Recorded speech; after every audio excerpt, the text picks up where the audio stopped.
les dons spirituels. On n'aura pas le temps de tous les aborder. Voilà. Je ne vais pas vous matraquer de toutes sortes d'enseignements. C'était vendredi qu'on a apporté les dons de puissance, mais on a voulu s'arrêter un peu plus longuement sur le don de guérison. Parce que je crois que c'est important. Il y a tellement de malades autour de nous et ce monde a besoin de la puissance de Dieu pour voir les malades être guéris. Amen. Nous bénissons Dieu et je crois qu'on a besoin aussi, en tant qu'enfant de Dieu, de prier pour... j'ai ça à cœur depuis quelques temps, c'est juste une parenthèse que j'ouvre et que je ferme. Prions pour les médecins, les hôpitaux, les infirmières, etc., etc. Vous avez remarqué, je ne sais pas si vous avez remarqué, je ne jette pas le discrédit sur eux, c'est juste pour qu'on puisse justement prier. J'ai remarqué ces derniers temps, avec toutes les personnes qui me parlent, il y a de plus en plus d'erreurs médicales ou de négligence, etc., etc. Et moi, je suis persuadé que ce n'est pas que ces personnes font mal leur travail, moi, je suis persuadé qu'ils sont surbookés, ils sont sous-effectifs, ils viennent de passer la crise Covid, etc., etc. Et je crois que voilà, il y a plein de médecins qui sont là, des infirmières, etc., qui savent plus où donner de la tête. Et on ne sait plus vraiment quoi faire. Et du coup, des fois, on renvoie les personnes alors qu'elles ont des problèmes vraiment difficiles, etc., etc. Je crois qu'en tant qu'enfant de Dieu, on peut aussi prier pour eux. Amen. Que Dieu renouvelle leur force physique et que Dieu puisse vraiment bénir aussi des hommes, des femmes qui ont l'intelligence aussi. Et ils ne vont pas régler tous les maux de la terre, certainement pas. Mais on bénit Dieu pour la médecine quand même. Okay, on est chrétien, mais il y a des fois, on est bien content de prendre un petit Doliprane, on est bien content de prendre un Spasfon, j'en sais rien, parce qu'on a quelques petits soucis. Et bon, la prière, c'est vrai, mais des fois aussi, bon, simplement un médicament peut nous soulager. Amen. Est-ce que je manque de foi ou ça va? Ok, ça nous arrive à tous. Hein. Alors, on a besoin vraiment de prier pour ça. Ok. On a parlé donc de la guérison. Hier soir, on a pris notre direction et je pense que c'était aussi le temps de Dieu. Et ce matin, je voudrais simplement quand même clôturer les dons de puissance et puis les dons de révélation.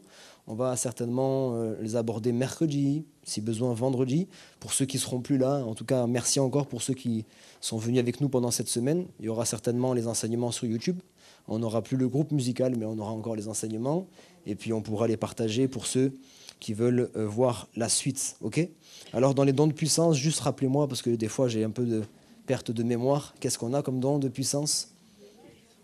Guérison, foi et miracle. Super. Alors, on a déjà vu la guérison. Je voudrais voir avec vous ce matin le don d'opérer des miracles. Alors déjà, comprendre que le don d'opérer des miracles n'est pas à confondre avec les miracles que Dieu opère souverainement dans notre vie. Okay. On parle bien du don d'opérer des miracles.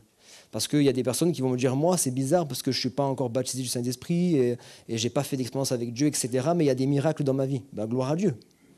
Rien que la conversion, c'est un miracle. Mais ce miracle-là, il vient de Dieu. Ce n'est pas toi qui as opéré le miracle. Il y a des miracles qui viennent de Dieu sans notre intervention. Je pense à la Pentecôte, par exemple. Le Saint-Esprit est descendu.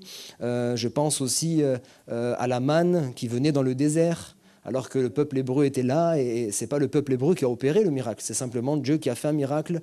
On l'a chanté, la mer qui s'est divisée en deux, et encore que là, non, on est dans opérer les miracles, puisque c'est Moïse quand même qui a fait une action pour que le miracle puisse s'opérer. Amen. Donc ça, c'est la première chose, pour que vous puissiez aussi comprendre. Je ne veux pas trop devancer, mais ce sera la même chose pour les paroles de connaissance ou les révélations. Des personnes qui disent, moi j'ai déjà eu des visions, eu des songes, etc., etc., et pourtant je ne suis pas encore baptisé du Saint-Esprit, etc., donc comment est-ce que je peux exercer la parole de connaissance ou la parole de sagesse? Il y a des choses qui agissent indépendamment de nous, parce que Dieu reste souverain. Okay, dans l'Ancien Testament, il n'y avait pas de baptême du Saint-Esprit, mais il y avait des hommes qui étaient saisis du Saint-Esprit à un moment donné et qui étaient capables de faire des choses surnaturelles. Amen. Donc Dieu peut le faire avec vous, même si vous n'êtes pas encore baptisé du Saint-Esprit, mais dans ce cas-là, vous n'avez pas un don. C'est Dieu qui agit dans sa grâce et dans sa bonté. Amen. Ok. Alors je vais juste citer une définition assez simple. Les miracles sont des manifestations surnaturelles de l'Esprit de Dieu, des manifestations qui sont irrationnelles. Ça veut dire, nous, on ne peut pas les expliquer scientifiquement, on ne peut pas les expliquer avec notre logique, mais ce sont des choses qui sont miraculeuses, surnaturelles. Amen. Alors comme pour la guérison, ce n'est pas prier pour un miracle. Parce que là aussi, il y a ça. Il y a le miracle qui s'opère par la souveraineté de Dieu. Ok ? Ça va, je vais doucement avec vous. Vous savez, je parle doucement pour qu'on puisse juste différencier les différentes choses. Il y a les miracles qui s'opèrent par la souveraineté de Dieu. Il y a les miracles qui peuvent s'opérer parce qu'on a prié pour un miracle. Okay ? On peut prier pour un miracle. J'ai donné l'exemple de la guérison. On peut prier pour une guérison et puis la guérison s'opère. Mais dans ce cas-là, ce n'est pas le don de guérison. Okay, il y a celui qui prie pour la guérison et qui voit une guérison. Il y a celui qui a le don de guérison, il ne prie pas pour la guérison, il guérit le malade. Okay, alors pareil, il y a celui qui prie pour voir un miracle et il va voir un miracle. Et il y a celui qui a le don d'opérer des miracles, il ne prie pas mais il opère le miracle. Amen. Donc là, il y a une différence quand même. Après, petite parenthèse, tant que j'y pense, quand ce soit dans ce don-là ou dans les autres dons, on essaie d'aborder ces choses-là d'une manière pratique. Comment je sais que j'ai ce don? Okay, comment je le sais? Il y a des dons, c'est assez clair. Par exemple, si d'un coup j'ai une révélation, parole de connaissance, bon, ben, du coup, je sais bien que ce n'est pas moi qui l'ai inventé, etc. Donc je sais que j'ai le don. Quoique je peux avoir le doute. Mais dans tous les dons, qu'est-ce qui se passe? À un moment donné, en général, si Dieu te donne un don, c'est qu'il y a un besoin. D'accord? Alors, si Dieu t'a donné, par exemple, le don de guérison, tu vas voir qu'il va y avoir une période dans ta vie où tu vas être en rapport, enfin, tu vas rencontrer beaucoup de malades. Okay? Parce que Dieu va te donner aussi des occasions d'exercer ce don-là. Okay? Si tu as par exemple le don de miracle, on parle du don d'opérer des miracles, tu vas te retrouver dans des situations où tout est bloqué, humainement parlant, on ne peut pas trouver de solution, et Dieu va te donner ces situations-là pour que tu puisses opérer le miracle. Amen. Parce que sans le don d'opérer des miracles, on va être, j'ai envie de dire, comme le commun des mortels. Ça veut dire qu'on est limité. Il y a des situations dans lesquelles on ne peut pas s'en sortir parce qu'à moins d'une intervention surnaturelle, on ne peut pas sortir de cette situation. Alors Dieu va te faire passer par des situations comme ça pour que tu puisses prendre conscience qu'il y a ce don qui est là en toi et que tu puisses commencer à l'exercer. Amen. Donc ça, c'est important aussi à comprendre. Alors, le but des dons spirituels, le don de miracle, premièrement, j'ai noté, c'est amener à la fois les incrédules et les rétrogrades. Okay? Amener à la fois les incrédules et les rétrogrades. Comme exemple biblique, je peux prendre l'exemple d'Élie sur le mont Carmel, vous connaissez, hein, avec les faux prophètes. Et son but, au travers de ce miracle, c'est pas juste de faire descendre le feu du ciel. En fait, n'oubliez jamais que le don d'opérer des miracles, ce ne sera pas pour faire un spectacle. Okay? Vous n'allez pas faire des miracles pour faire un spectacle, mais il y a toujours un but derrière. Là, le but, c'est que, eh bien, il y avait tout un tas d'incrédules et il voulait leur montrer la puissance de Dieu. Et puis, il y avait aussi des rétrogrades. Des juifs qui avaient cru en Dieu, mais qui s'étaient éloignés, qui avaient accepté d'autres idoles dans leur vie, etc., etc. Alors Élie va prier, vous connaissez l'histoire, le feu va descendre d'une manière surnaturelle, et vous connaissez la suite, il y en a plusieurs qui vont se tourner, etc., etc. Okay? J'ai pris cet exemple-là, et puis je pense aussi à la pêche miraculeuse. Pierre est là, et il ne s'appelle pas encore Pierre, il s'appelle Simon, il est encore sceptique, etc., etc. Il dit, Seigneur, écoute, moi je suis pêcheur de génération en génération, je connais la pêche, on a pêché toute la nuit, on n'a rien trouvé, écoute, c'est pas maintenant qu'on va trouver. Il dit, ben écoute, ok, maintenant rejette le filet, tu verras. Il jette les filets, et là on a la pêche qu'on appelle justement la pêche miraculeuse, parce que les filets se sont remplis, etc., etc. Okay? Ça c'est un des buts. Le deuxième but, c'est montrer la toute-puissance de Dieu face à la puissance des ténèbres. J'insiste bien, la toute-puissance face à la puissance. Parce que les ténèbres, il y a la puissance, quand même. Mais Dieu est tout puissant. Amen. Et là, je pourrais prendre l'exemple de Moïse lorsqu'il va arriver en Égypte devant Pharaon avec les différentes plaies qu'il va y avoir. À chaque fois, et au début, si vous avez remarqué, il y a une réponse de la part des magiciens du Pharaon.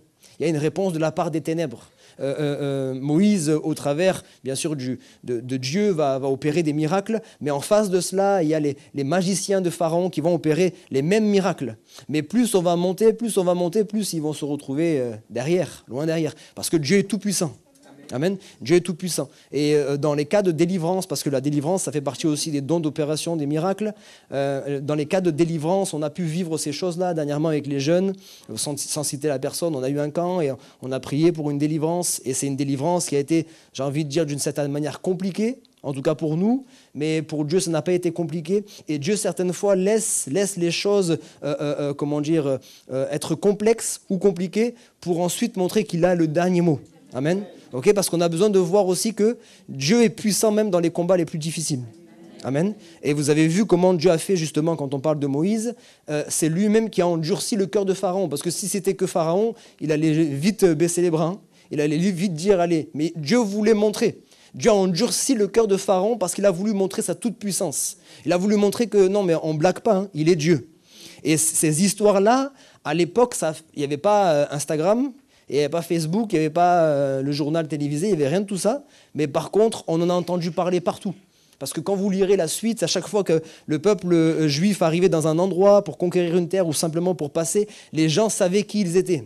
Il dit, mais attends, c'est vous le peuple dont votre Dieu là vous a fait sortir d'Égypte en traversant la mer Rouge, en ayant telle plaie, etc., etc. Ça avait marqué les gens. Ça avait marqué les gens. Amen. Et que Dieu fasse qu'au milieu de nous, plusieurs puissent opérer des miracles pour que les gens soient marqués. Pas marqués dans la crainte, dans la peur, dans le tremblement, mais qu'ils sachent que notre Dieu est le seul vrai Dieu. Il est le seul vrai Dieu. Il est le Dieu unique. Amen. Il est le Dieu créateur de toutes choses. J'ai noté aussi, ça permet de se sortir de situations difficiles ou dangereuses. Ok ? Là, je vais donner des exemples concrets. Dernièrement, ça m'est arrivé. Ça peut paraître pas grand-chose. J'ai ma nièce qui vient pour quelques jours. Il y avait une mission avec Louis Martinez, si vous vous souvenez. Le soir, elle vient manger à la maison et à la fin du repas, elle repart et elle installe la petite dans la voiture, etc. Je ne sais pas comment elle se débrouille. Voiture neuve, la voiture se ferme avec les clés à l'intérieur. Et la petite à l'intérieur attachée déjà. Donc il n'y a pas accès à la poignée, etc., etc. Alors ma nièce, elle est en pleurs. Elle n'est pas chrétienne, ma nièce. Hein. Elle est en pleurs, tonton, viens vite, etc., etc. Et elle m'a dit, bon voilà, elle pensait que j'allais ouvrir la voiture à l'ancienne, comme on fait, mais voiture neuve. Voiture neuve, donc il n'y a plus, ça ne fonctionne pas comme ça. C'est pas que j'ai volé des voitures avant, il y en a qui... hein, vous avez des doutes, hein, Alors j'arrive, je viens voir mon beau-neveu, on va dire. Je dis, écoute, désolé pour ta voiture neuve, mais je vais devoir casser la vitre, hein, il n'y a pas de technique. Je dis, bon, ben si, il faut vraiment... Mais avant ça, on s'est mis à prier. J'ai prié. Et puis simplement, pendant qu'on était en train de faire ça, elle était en train d'appeler les pompiers pour voir si les pompiers avaient une autre solution. Et d'un coup, elle tire, ça faisait un quart d'heure qu'elle était là. Toutes les poignées, toutes les portes, etc. D'un coup, elle tire et la porte s'ouvre. Alors moi, je sais qu'il y a des gens qui sont sceptiques, qui vont dire, ah ben c'est le hasard. Non, parce que dans les dernières Mercedes, là, il y a un système de sécurité pendant 10 minutes. Et au bout de 10 minutes, voilà, ça se débloque. Oui, si tu crois, il n'y a pas de souci. Crois à ce que tu veux. Moi, je crois dans mon Dieu. Amen. Il y a des choses comme ça. Je donne souvent aussi cet exemple. Cet exemple, il m'a fait transpirer vraiment. Hein, je fais très rapide. Je l'ai déjà donné aux frères et sœurs. Il y a quelques années, on fait la fête de Noël avec les enfants. Chaque fête de Noël, on a les chocolats pour les enfants, etc., etc. Ma femme, elle me donne une seule mission. Il ne faut jamais faire ça. Hein. Moi, le dimanche matin, je suis dans mon message, je ne suis pas ailleurs. Le samedi soir, on fait une réunion de jeunesse. Et je vais dans le bureau du pasteur là-bas, il y a le chauffage et tout ça, on était en plein hiver.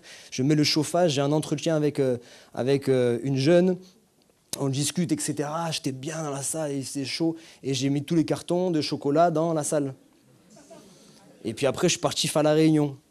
Et après, je suis rentré à la maison. Et le dimanche matin, Erika me dit, allez vite avant le culte, tu vas dans le bureau de Fred et tu récupères les cartons. Je vous assure, hein.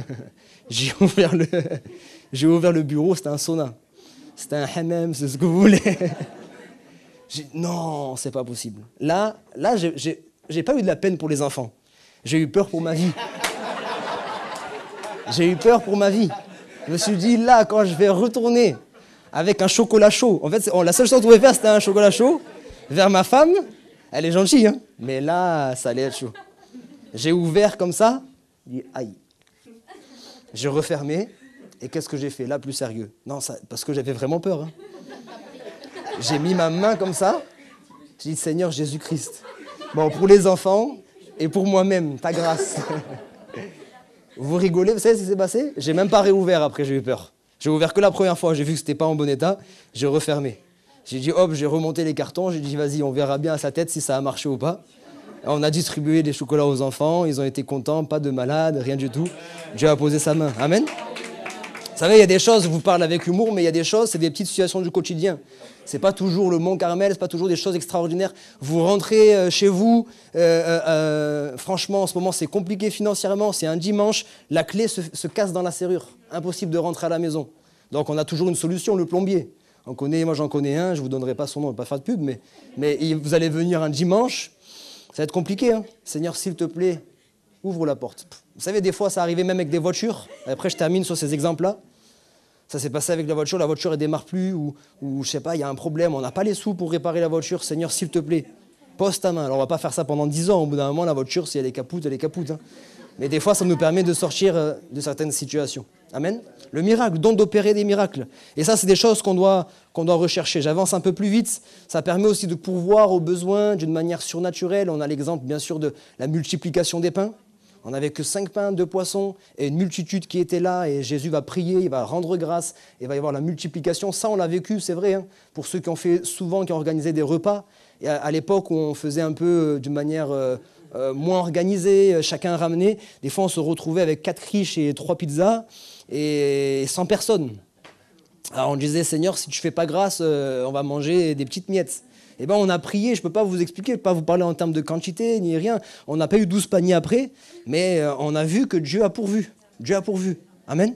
Donc Dieu est capable de faire des choses comme cela, eh bien, pour vous sortir de situations compliquées.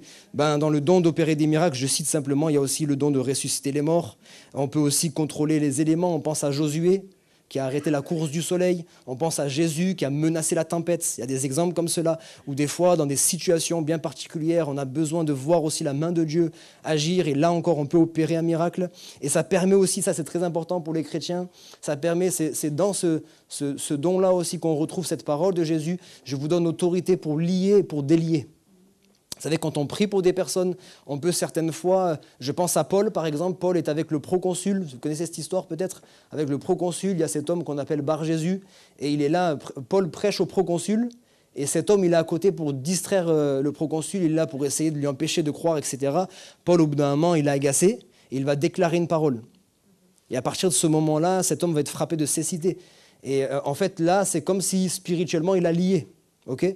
Mais je crois que surtout on est appelé à délier. Hein, plus que liés, c'est plus important. Il y a des personnes qui sont liées par des addictions, il y a des personnes qui sont liées par des démons, etc., etc. Et nous avons reçu une autorité pour délier ces personnes-là. Amen. On parle de ça, c'est des termes qui sont employés dans la Bible pour qu'on puisse aussi visualiser le monde spirituel. D'accord ? Le monde spirituel, ce n'est pas toujours, comme j'ai dit, des cas de possession. Des fois, c'est des liens. Quand vous voyez une personne, on ne voit pas ces liens-là, mais il faut comprendre que cette personne, elle est liée par la tristesse, elle est liée par un esprit de mort, elle est liée par telle chose ou telle autre chose. Et nous avons reçu l'autorité de délier ces personnes-là.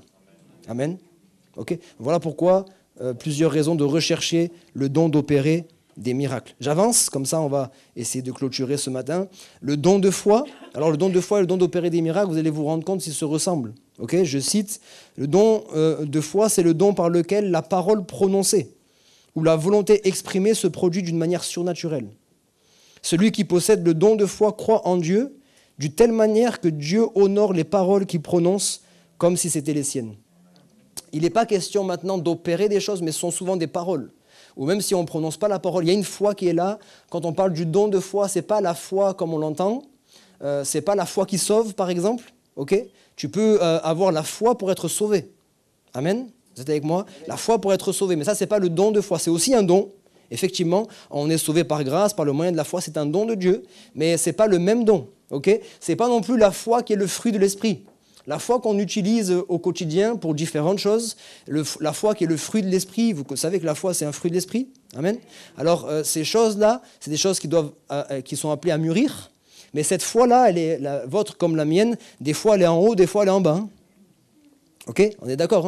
Hein. La foi qu'on doit opérer, notre propre foi, face à une guérison, on peut prier avec la foi, mais en même temps, on doute aussi un petit peu. Alors que le don de foi, c'est une foi exceptionnelle. Ça veut dire que là, il y a zéro doute. C'est vraiment c'est un don qui est donné, il y a zéro doute, il y a une conviction, vraiment de la part de Dieu, il n'y a pas l'ombre d'un doute. On sait que c'est Dieu qui a parlé. Amen. Et dans ces moments-là, on vit des choses vraiment extraordinaires. Alors la différence entre les deux, j'ai noté, le don d'opérer des miracles, il est actif. Et le don de foi, il est plutôt passif. Vous avez compris? On opère des miracles. Mais le don de foi, c'est que j'ai la foi dans ce que Dieu va faire. Amen. La puissance des miracles, elle accomplit des œuvres surnaturelles par l'esprit. Mais la puissance de la foi, elle reçoit les mêmes miracles par le même esprit. Au lieu d'accomplir ces choses, on les reçoit par la foi. Amen. Alors si je prends l'exemple de Daniel dans la fosse aux lions. Tout le monde connaît Daniel dans la fosse aux lions? Selon vous, c'est don de foi ou don d'opérer des miracles? Très bien, c'est ça. Il n'a pas opéré de miracle, il n'a rien fait. Il est resté dans la foi. Mais je peux vous assurer que ce n'était pas sa seule foi, hein, sa propre foi. Daniel était comme nous. La foi devant des lions, elle court vite. Hein. La foi, c'est facile d'avoir la foi, on est tous ensemble. Mais quand tu es devant un lion, la foi, elle te dit, mon ami, laisse-moi tranquille. Là, il a reçu un don. Il s'est couché tranquillement. Il s'est réveillé tranquillement parce qu'il savait que Dieu était avec lui. Amen. Amen. Maintenant, Jésus et les disciples dans la barque, lorsque la tempête s'abat dans la barque, etc. Don de foi ou don d'opérer des miracles? don d'opérer des miracles. Vous voyez la différence? Dans le premier cas que j'ai donné, si Daniel, par exemple, s'était levé et par une force surnaturelle avait déchiré les lions, ce serait le don d'opérer les miracles. Dans ce cas-là, avec Jésus et les disciples, si les disciples étaient restés tranquilles malgré la tempête, ça aurait été le don de foi. Parce que Jésus avait donné une parole, passons de l'autre bord. S'ils avaient eu le don de foi à ce moment-là, ils seraient restés tranquilles malgré qu'il y a la tempête. Ils ne bougent pas, ils ne s'inquiètent pas parce qu'ils savent que Dieu est avec eux. Amen. Vous comprenez ce que je veux dire? Donc il y a cette différence qui est là. Le don d'opérer des miracles, comme son nom l'indique, c'est opérer. Hein. Mais le don de foi, ça provoque les miracles. Amen. Ok. Alors juste, je donne aussi quelques exemples. Son but, protection dans le danger. J'ai cité donc Daniel dans la fosse au lion et Daniel aussi dans la fournaise avec ses amis. Okay, là aussi, ils n'ont pas opéré de miracle. Ils ont dit, en fait, si tu veux nous jeter dans la fournaise, jette-nous. Notre Dieu a la capacité de nous garder. Et même s'il ne le fait pas, ce n'est pas grave. On préfère mourir en obéissant à Dieu plutôt que vivre en désobéissant à Dieu. C'est merveilleux, ça. Hein, bon, mais ça, encore une fois, qu'on est devant la menace, il n'y a que la foi. Vous savez, c'est ce genre de choses ici que les chrétiens persécutés, ils ont. Souvent, on se pose la question, on dit, mais comment ils font pour vivre? Mais la vérité, moi aussi, je me pose la question. Comment ils font pour résister, pour continuer à marcher avec le Seigneur? Comment ils font malgré les menaces, malgré les tortures, malgré toutes ces choses-là? Comment ils font pour tenir bon? Je crois qu'il y a vraiment la grâce de Dieu qui est là pour leur donner aussi ce don de foi. Souvent, dans la persécution, il y a ce don de foi qui nous permet de rester tranquille. On a vu aussi pourvoir en temps de disette. Les choses qui peuvent se faire par l'opération des miracles peuvent se faire aussi par le don de foi. Par exemple, par l'opération des miracles, Dieu a pourvu, on a parlé de la multiplication des pains. Maintenant, Dieu peut pourvoir aussi avec le don de foi. Vous connaissez encore l'histoire d'Élie. Élie qui a été nourri par les corbeaux. Dieu lui a dit, va là-bas, et là-bas, je te nourrirai avec des corbeaux. Mais c'est fou, cette histoire. Il ne faut pas se dire qu'à l'époque, c'était plus habituel que maintenant. Hein. Non, il avait des livres mais des oiseaux, des corbeaux. Ouais. Il arrivait, il avait à chaque fois la nourriture qui venait, on lui apportait la nourriture, etc., etc. Non, mais c'était miraculeux. C'était miraculeux, mais lui n'a pas opéré de miracle. Il a eu la foi simplement, il a cru, et Dieu l'a fait. Il y a eu même, pour garder toujours l'exemple d'Élie, lorsqu'il est arrivé vers ces différentes veuves, il y en a une avec l'histoire de l'huile, il dit non, voilà, elle n'a pas opéré de miracle, elle a eu la foi, tu prends des vases de toutes tes voisines, de tous tes voisins, etc., et tant qu'il y aura des vases, il y aura de l'huile. Et pareil pour cette veuve à qui il a dit, bon, ton dernier repas, tu me le donnes, et Dieu pourvoira après. Amen. Il y a des dons de foi comme cela, où Dieu nous permet de vivre quelque chose d'impossible humainement, mais on le vit par la foi. Ça permet aussi de rendre capable de recevoir les bénédictions et les promesses de Dieu, en dépit des temps et des circonstances. Et là, je prends l'exemple d'Abraham. Abraham, il a une promesse. Bon, déjà, la première promesse d'avoir un enfant, il va attendre, etc., etc. Il va manifester sa foi, et on va le voir parce que quand c'est sa foi, il y a des moments où il doutait. Donc, il a pris Agar, etc., pour avoir Ismaël, bref. Mais maintenant, quand il y a ce fameux passage dont on a souvent parlé ces derniers temps, où il doit sacrifier Isaac, à ce moment-là, il a une foi exceptionnelle. Il va même dire, ça on le voit dans le Nouveau Testament, il va même dire, alors qu'il n'y avait pas eu de résurrection jusqu'à maintenant, il va dire, Abraham croyait que même s'il devait aller jusqu'au bout de son acte, Dieu était capable de le ressusciter d'entre les morts. Il a été visionnaire à ce niveau-là, parce que nous, c'est plus facile, là encore que ce n'est pas facile. C'est plus facile de croire en la résurrection. On a vu plusieurs exemples bibliques, on a vu des exemples même de notre temps. N'est-ce pas? Mais lui, il n'avait jamais vu ça. Il avait une foi exceptionnelle dans le Seigneur. C'est une confiance dans le Seigneur, en fait. Okay, ça permet aussi de contrôler la nature. Comme j'ai dit, ce qui peut se faire avec le don d'opérer des miracles. Jésus calme la tempête. Ça peut se faire aussi avec le don de foi. Élie, lorsque la pluie n'est plus descendue, n'a pas opéré de miracle. Il a eu la foi simplement, il a prononcé une parole. Il a dit pendant 3 ans, il n'y aura plus de pluie, etc., etc. Vous connaissez le passage. Donc dans la pratique, on reçoit surnaturellement, de la part de l'Esprit, le don de croire une chose impossible, sans avoir aucun doute. C'est la foi exceptionnelle. Et dans ces moments-là, on garde la paix et une confiance absolue en Dieu. Et moi, je crois qu'on a besoin aussi de rechercher ce don. C'est bien de manifester notre propre foi, mais c'est bien aussi de rechercher ce don. Ça veut dire qu'à un moment donné, là, je lance un appel, il y a quelqu'un qui va se lever un dimanche matin ou dans la semaine, peu importe, et qui va dire « Dans 1 mois, on aura un local pour l'Ariane ». Ça, c'est bon, ça. Hein, alors, ne le dites pas parce que je vous ai dit de le dire. C'est quand l'Esprit vous dira de le dire. Mais là, franchement, vous n'avez aucune crainte. Vous n'allez pas vous dire oh, « je vais me taper la honte parce que dans 1 mois… » C'est-à-dire, c'est fou de dire ça parce que ça va se voir, non? C'est-à-dire n'importe quoi, ça va se vérifier. Mais toi, tu crains même pas parce que tu es sûr. Tu ne peux pas l'expliquer. Je vais venir te voir à la fin, je dis « Oh, frère, sœur, tu es sûr, là, tu es en train de faire…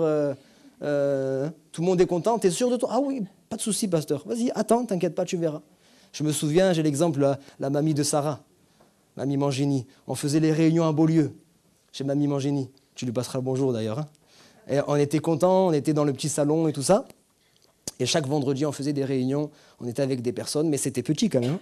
Alors un jour, je dis, mamie Mangini, je suis très content, hein. Merci de nous accueillir dans votre salon chaque vendredi. Mais la difficulté, c'est qu'on n'arrive pas à inviter des gens, il n'y a pas beaucoup de place.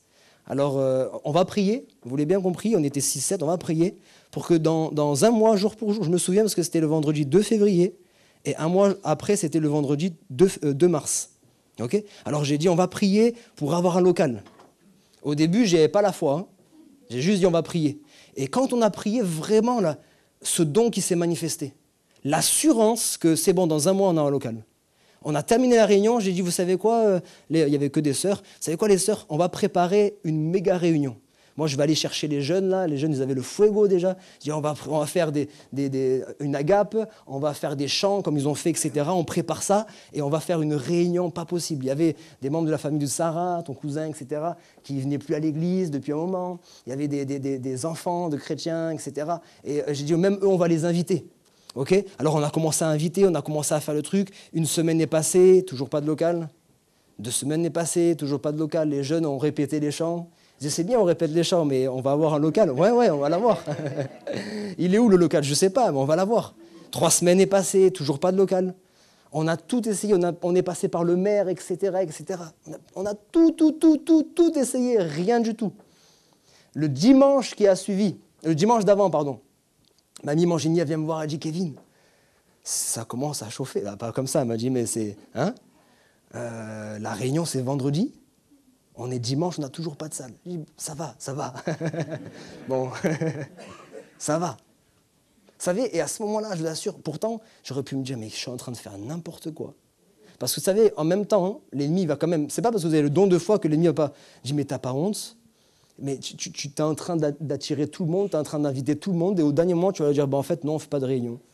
Et on va dire, mais c'est qui ton Dieu? C'était à ce point-là. Moi, je n'avais pas peur pour moi, je m'en fiche, hein, ma réputation, elle était déjà...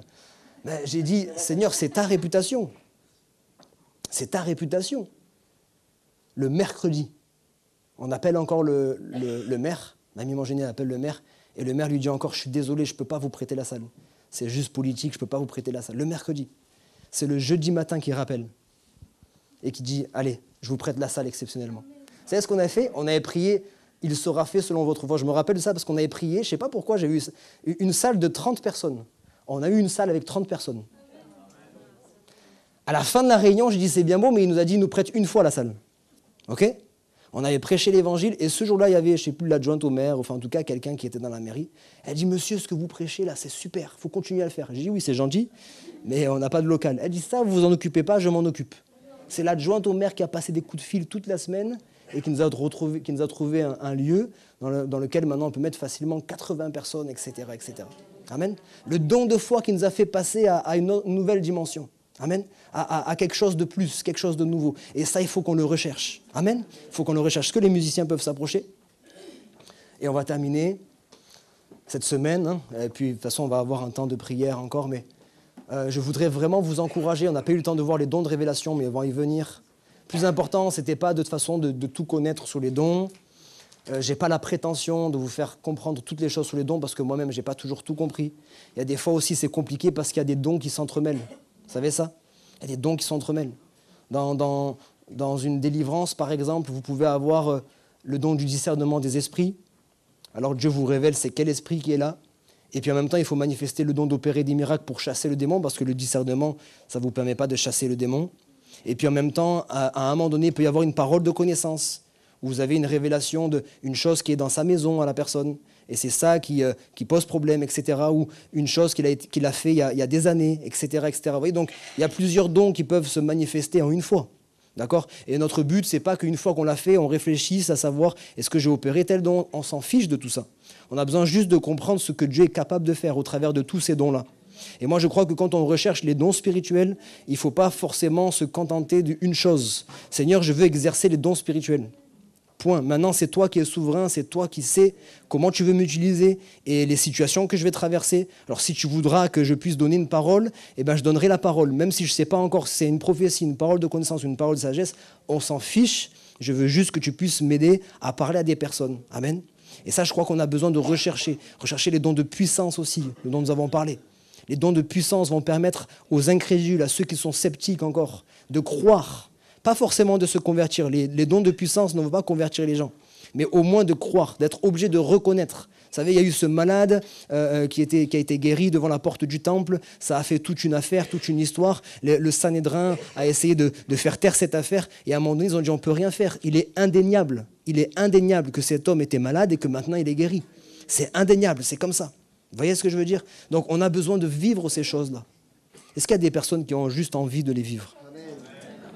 Parce que ce ne sera pas encore une fois une question de mérite. Si j'ai envie de les vivre, Seigneur, après cette semaine, je suis tellement conscient de ma faiblesse. Je suis tellement conscient de ma petitesse et de ta grandeur, de ta sainteté. Je ne viens pas avec la tête haute, avec le torse bombé. Je viens simplement, Seigneur, en te disant, écoute, si tu veux te servir de moi, sers-toi de moi. Le thème du camp qu'on a eu avec les jeunes, c'était celui-ci, me voici. Me voici. Je ne sais pas ce que tu veux faire de moi. Mais si tu veux faire quelque chose de moi, me voici, je suis là. Peut-être qu'on pourrait faire cette prière aussi d'une certaine manière ce matin. Laisser encore les musiciens nous conduire dans la louange et en même temps la prière. Et qu'on puisse dire, voilà, cette semaine, je ne veux pas qu'elle ait servi à rien. Je veux que les choses que j'ai reçues là, tu m'aides à les garder et passer justement. C'est le temps maintenant, c'est le temps de passer de la théorie à la pratique. Amen. Parce que c'est bien beau d'en avoir parlé. Si ça ne change pas dans nos vies, ça n'a aucun intérêt. Non, c'est le temps de passer de la théorie à la pratique.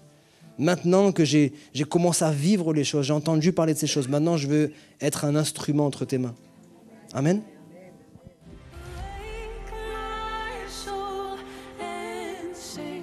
Sing his